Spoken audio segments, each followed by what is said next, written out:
দেখতে কালো হলেও কিন্তু খেতে কিন্তু বাড়ি মজা। অনেকেই মনে করে এইটা কি কালো একটা জিনিস খেতে কেমন না কেমন হবে, কিন্তু না বন্ধুরা, এই জিনিসটারই কিন্তু স্বাদ একদম অন্য লেভেলের। বলেন তো বন্ধুরা, আমি কোন খাবারটার কথা বলতেছি? না না, আমি কিন্তু আজকে বলবো না কোন খাবারের কথা বলতেছি। পুরোটা ভিডিও দেখলেই বুঝতে পারবেন আমি কোন খাবারের কথাটা বলতেছি।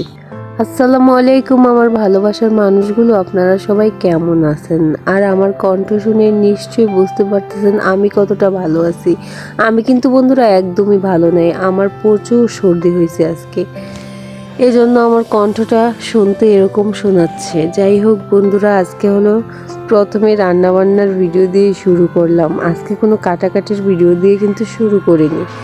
আজকে হলো বাড়িতে মেহমান আসবে, তো মেহমানের জন্য আয়োজন চলতেছে। আর মেহমান কিন্তু অনেক বেশি আসবে না, শুধু একজন মেহমান আসবে। যেহেতু মেহমান আসবে একজন, তাই অল্প স্বল্পই রান্না চলতেছে।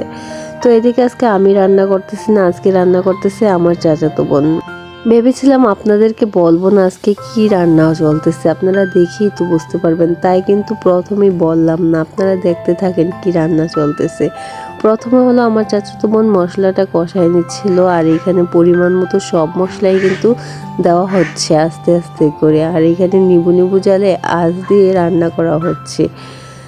যাই হোক বন্ধুরা, কালারটা দেখে অবশ্যই বুঝতে পারছেন কেউ কেউ, আর যারা না বুঝতে পারছেন আমি কি বলে দিব কিনা ভাবতেছি।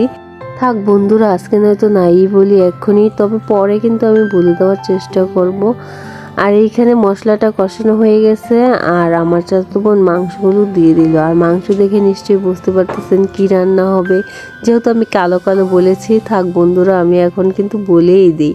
আজকে রান্না হবে গরুর কালাভুনা। আর আমার চাচাতো বোন এই কালাভুনাটা অনেক সুন্দর করে রান্না করে, তাই তো আজকে নিজের হাতে কালাভুনা রান্না করতেছে। আর মেহমানটা কিন্তু ওর খুব প্রিয় একটা মানুষ। যাই হোক বন্ধুরা, বুঝতেই পারছেন আমার চাচাতো বোনের প্রিয় মানুষটা কে হতে পারে। আর না বুঝলে কি বলে দিব কি না ভাবতেছি, থাক বলেই দিই। আমার চাচাতো বোনের হাজব্যান্ড আসবে আজকে, আর এই জন্য ও নিজ হাতে কালাভুনাটা রান্না করতেছে। দেখেন বন্ধুরা, হাজব্যান্ডের জন্য কি মন দিয়ে রান্না করতেছে। যাই হোক বন্ধুরা, মজা করলাম। ওর হাতের রান্না কিন্তু এমনিতে অনেক বেশি মজা। ও যা রান্না করে মন দিয়েই রান্না করে, তবে মশলাটা অনেক ভালো কষায়, তো এজন্য অনেক বেশি মজা হয়। আর গরুর মাংসটা দেখে কিন্তু আমার এখনই খেতে ইচ্ছে করতেছিল, আর এত সুন্দর স্মেল আসতেছিল কি আর বলবো। একদম মৃদু আছে গরুর মাংসটা রান্না করা হচ্ছে, যেহেতু এটা কালো ভুনা হবে তাই আস্তে আস্তে জাল করে করে কালারটা আনতেছে। আর এরপরে কিন্তু অল্প করে পানি দিয়ে দিবে, কারণ যেহেতু গরুর মাংস রান্না করতেছে একটু তো সিদ্ধ হওয়া লাগবে, তাই না? তাই একটু পানি দিয়ে সিদ্ধ করে তারপর আবার জাল করতে করতে একদম কালো ভুনা কমপ্লিট হয়ে যাবে। বন্ধুরা, আজকে কিন্তু শুধু কালো ভুনাই রান্না করা হবে না, আজকে আরও অনেক কিছু রান্না করা হয়ে গেছে। আর এখন রান্না হচ্ছে পোলাওটা। এখানে পরিমাণ মতো তেল পেঁয়াজ দিয়ে তারপর হলো পোলাওর চাল দিয়ে দেওয়া হবে। আর পোলাওর চালটা কষিয়ে গেলে পরিমাণ মতো পানি দেওয়া হবে।